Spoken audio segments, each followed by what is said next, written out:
What is up, guys? Raziel back again with a short, simple, and quick starter's guide to the new island added in Final Fantasy XIV patch 4.25, Eureka. So let's get right fucking into it. I am Raziel.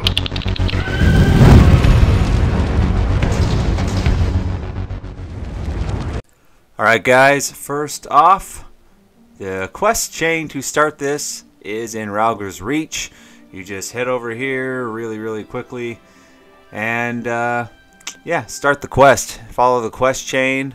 You'll see the quest over here, over by the summoning bell. I believe it's Galliena here has the quest, so start the quest chain and follow it until you end up on Eureka. Once on Eureka, it's a fairly simple, straightforward process. Don't let it get too complicated in your head. On Eureka, it is a special island that is designed primarily for the relic weapons and the relic armor that you can get in the game. So it's a little bit different than the old relic quests that we've had in Realm Reborn and Heaven's Word, but nonetheless, it's still it's what you gotta fucking do. What we need to do first, and what you've got to understand, is the new Magicite and Elemental system that has been put in the game. As you can see here on the right side of my screen, there's an Elemental little circle here where you can move your Magicite around. Now, Magicite affects how strong a certain element is. If you notice, every monster here has an element next to their name, and you'll see that it has its according weakness, as in what's the little sword icon, and shield, in where your Magicite is. If you have it on the defense, you're going to be stronger. You can take less damage from that mob. So if you're a tank, that's probably what you want to do, or a healer, that's probably what you want to do. And if you're a DPS, you want to dump your Magicite. I found it's more effective to dump, all the Magicite you get into one at the beginning. And do it that way. Also, every time you turn the wheel, you can turn the wheel up to 5 times, and every time you turn it, it has to recharge. However, you can, if you go and repair at the repair vendor here, you can get repaired quicker, get that circle up faster, in between sessions. The relic armor and the relic weapons, here you exchange crystals, and these crystals drop from enemies that you kill out in the on the island. The protean crystals. You can exchange the second type of crystal. You get the animal crystals for more protean crystals, but keep in mind that the very final step will require is animal crystals, because they basically only drop from fates. Now, the Animos crystal, correct? So what you want to do is get a party.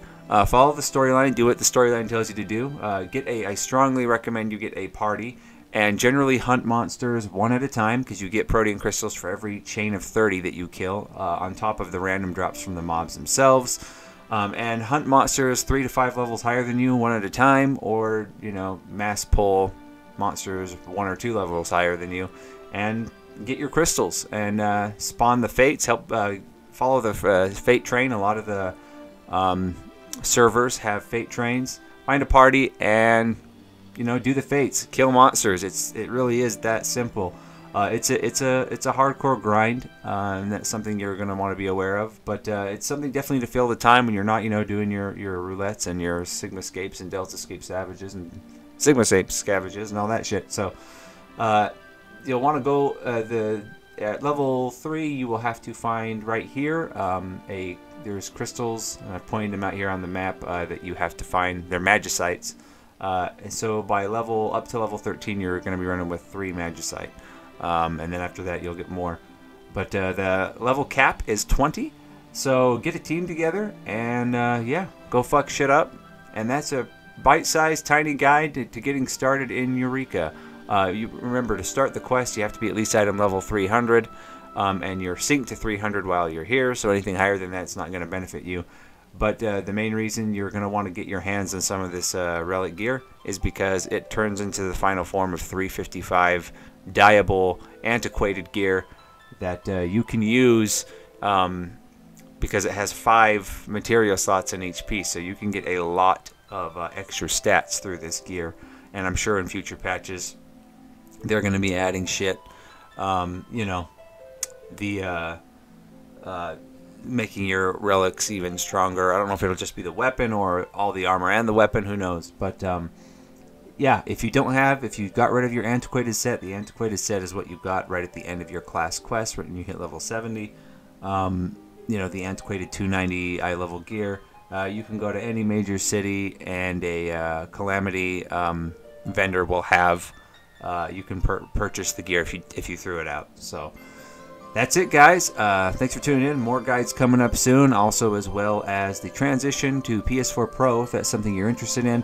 Also, keep in mind that the community I'm a part of, the PlayStation 4 community, BlackList, which supports multiple games on top of Final Fantasy XIV, the info is always going to be located in my About section here on my YouTube channel. So if that is something that piques your fancy and you want to play with me and you want to play Final Fantasy XIV with my free company that we have set up, which is level 8, so you can get all the full XP bonuses and all that stuff, and you are on PS4, regardless of whether it's PS4 Pro or a regular PS4, feel free to hit us up with that information. Other than that, guys, thanks for tuning in. Keep it fucking real.